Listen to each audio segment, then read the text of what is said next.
Crash Team Racing is probably my favorite game ever. I completed the adventure mode multiple times up to 101% and I used to play it all the time with my friends and family. So it goes without saying that I was highly anticipating the release of Crash Team Racing Nitro on June 21st. I took a couple of days off from work just to be able to play and rushed to the store at opening hours to fetch my pre-ordered game. When I got home, it was time to get serious. I remembered how the original adventure mode had no difficulty levels, and the only slight challenge you got in CTR came from putting the AI on hard difficulty while playing cup mode. So I decided to put the difficulty level on hard straight away, expecting a fair bit of challenge. Boy, I couldn't have been more wrong. Ladies and gentlemen, my name is Unbalanced the Great. I'm a seasoned Crash Team Racing player who would call himself above average in the game. I know all of the shortcuts, I know about Sacred Fire and Ultimate Sacred Fire, and I know all the mechanics and racetracks from heart. However, I am absolutely not a god tier racer. While playing online, I finish first about 40 to 50% of the time, and I end up in the top 3 around 80% of the time as it is. I'm a huge sucker for nostalgia and I will be comparing this game a lot to its predecessor. I'm telling this just to give you an image of how I look at this game and why the overall experience left me disappointed. Now, I know I probably already pulled a couple of strings by calling this game lazy, unfair and unbalanced in the video title. This is my opinion and I will gladly share my thoughts about every single aspect with you guys, so please hear me out while I'm going over each of these opinions. Before I start my rant about the bad stuff, let's look at the good things. The graphics are great and the tracks look better than ever. Everything off track looks way more vivid and appealing, which helps to give each race a unique feeling. The controls are spot on as well. Every character feels and controls the way they used to. This made the game instantly accessible to old school players who wanted to play with their favorite characters the way they were used to play them. Each jump and turn feels just the way it should be. Also, and let's not forget that this should always be the main attraction point of any game, it's a lot of fun to play. In my opinion, it's more fun as a casual player than as a completionist, as people who are trying to obtain that highly desired platinum will be experiencing lots of frustration on the way. The most fun I had was while playing online against other people. Everyone would be on equal footing at the start of the game, and the only thing that could screw a skilled player over from winning is getting hit by a ton of weapons. But I can easily accept if I lose from someone who had a stroke of luck, as long as they're not cheating their way to victory. And this is where I have to discuss the main issues I'm having with this game. The creators were lazy when they programmed the AI, giving them unfair advantages and making the difficulty modes unbalanced. Remember how I started this video talking about how I went right into the adventure mode on hard difficulty, thinking it would be the same challenge as it used to be 20 years ago on the original Crash Team Racing? Well, this is footage of my average experience on hard difficulty. At the start of the race, the AI dashes past you like there's no tomorrow. If you are expecting a clever AI who makes the best of use of its weaponry and the shortcuts throughout the game, then you are sorely mistaken. Instead, the AI doesn't use any of the shortcuts because they don't have to use them. They have artificially increased speed. Even with a constant turbo boost and a mask power up, it's nearly impossible to catch up to them. As soon as you get hit by any weapon, the game is pretty much over unless you're very lucky. On top of that, the AI also has access to weapons they never had access to in the old game, like the clock, the masks and the electric orb that follows you over the entire track. This makes winning a race in hard mode highly dependent on the amount of good weapons the AI spams on you throughout the race, rather than whether you are a skilled player. The AI are also a bunch of sharpshooters, hitting you with any bomb to throw after you no matter where you're driving. After 7 or 8 tries, the best place I could finish against the hard AI was on 4th place. Since I've beaten all of Nefarious' trophies time trials with these, this is a highly concerning issue for me.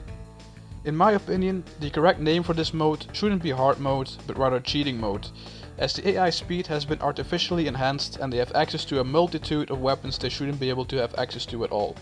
In hard difficulty mode, I expect to be having a fair chance. Cheating opponents can be added to a nightmare or speedrun difficulty mode.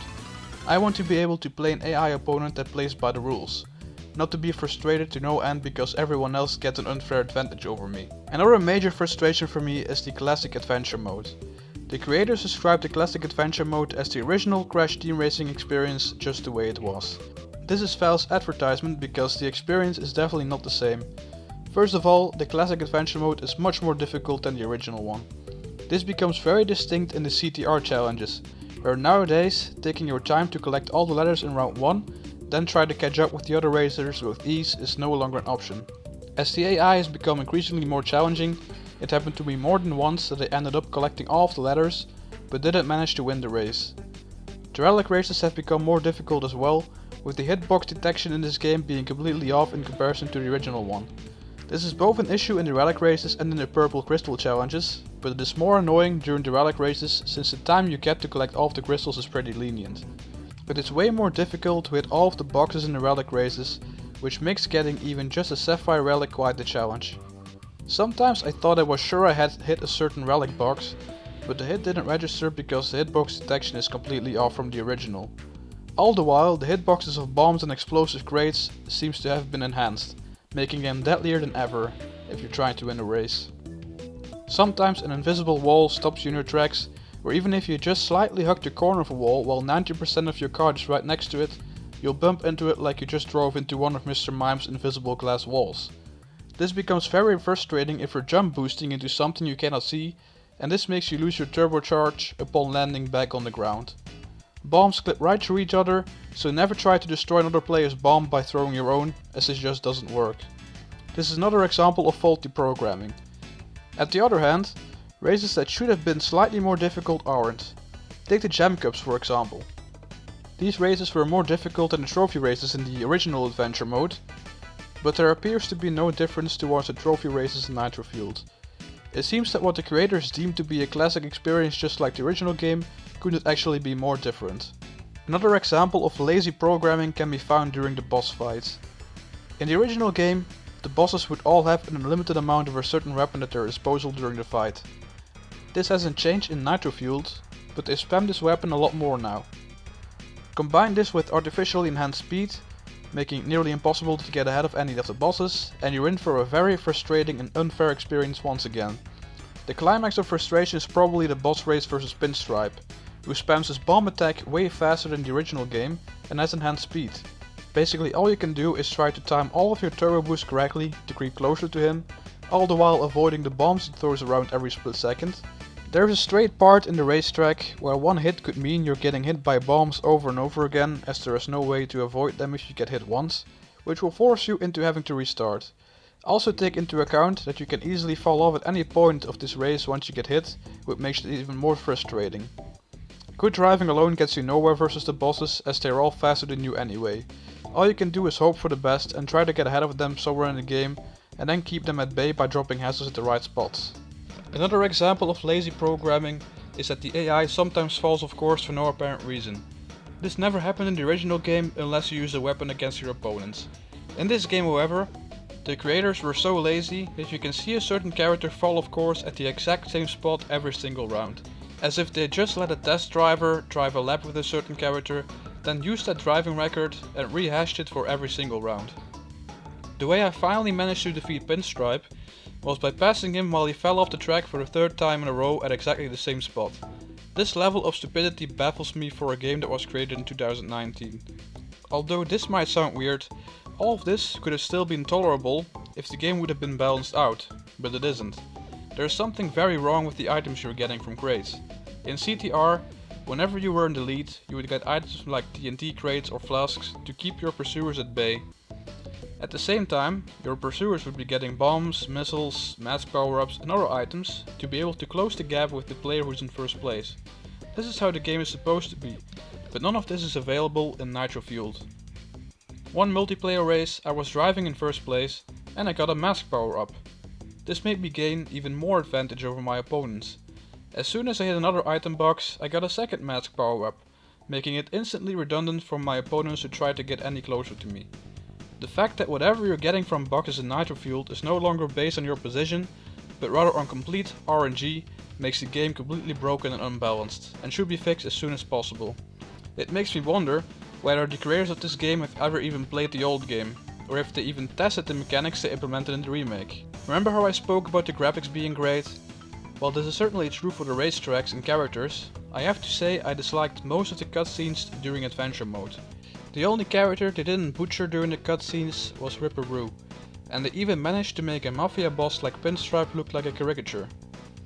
Compare this to how badass Pinstripe looks when he challenges you to a race in the original game, and you can see there is lots of wasted potential here. During CTR challenges, some of the ladders blend in too well with the environment, making them extremely hard to be seen. As some of the ladders require very precise timing, this can be a huge problem during gameplay. During some of the races, like Oxide Station and Mystery Caves, I was forced to take a leap of faith because I couldn't see the ladders clearly, therefore making it impossible for me to time my jumps. This is another issue that has to be fixed as soon as possible. Now let's talk about the online component. There's currently a race mode and a battle mode. In race mode, you play against other human racers who seem to be randomly picked. You then decide on which track you'll be driving based upon popular vote. The online matchmaking is based on nothing at all, so one time you'll be racing noobs that end up more than 30 seconds behind you, the other time you'll be racing a Japanese speedrunner who flashes by at the blink of an eye. The online mode needs a rank system, where you can play other players with a similar skill like you. A cup mode is also lacking, but should be implemented in July. After finishing a race, you receive Oompa coins. These coins can be used to purchase cosmetic items or new racers. Most of the cosmetic items are unimpressive, especially when all they do is turn the racer green or black, but some of them are quite neat. It gives you a reason to keep playing, were it not that the reward system is also broken as it is. Certain tracks give you an enormous amount of points. I received 600 points before for playing Cortex Castle and Tiny Arena, for example. Other tracks aren't even worth your time, some of them dare to reward you with a measly 40 coins. By not granting the same amount of coins for every track in the game, in the long run no one's going to choose a track that rewards 40 coins for finishing it over one that gives you over 300 coins. This also needs to be addressed.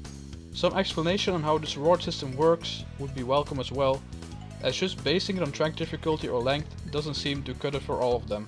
The battle mode consists of a couple of game modes like Battle Royale and Capture the Flag. It's fun for your average Rocket League esports team, but I only played it for a couple of games. The second game I tried to start up made my game crash, forcing me to restart. I haven't experienced any connectivity issues while playing online. The hints section of this game is also quite disappointing. If you want to improve on your driving, only the base mechanics are being explained, but no attention was given to terms like Sacred Fire and reserves. I advise you to look up a guide somewhere online if you want to become a good driver, because the hints section of this game is not going to help you. All in all, Crash Team Racing Nitro Fueled didn't live up to the hype I was having for this game. I would still pick the old game over the new one any time of the day, but that doesn't mean I didn't enjoy playing it from time to time. It is a rushed game with lots of flaws that can hopefully still be fixed, but some of the more irritating parts of the game seem to be doomed forever.